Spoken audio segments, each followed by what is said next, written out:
Assalamualaikum semua. Jom kita belajar dan mengenal huruf hijaiyah. Alif, ba, ta,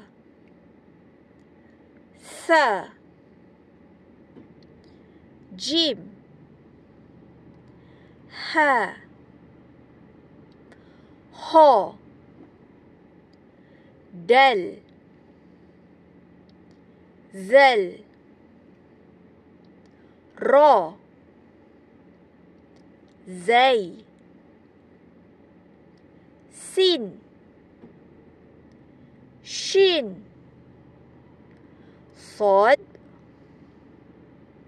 ضاد طا ظا عين غين فا قاف كاف لام ميم نون واو ها همزة ya. Alhamdulillah, semoga ilmu yang dikongsi memberi manfaat buat kita semua.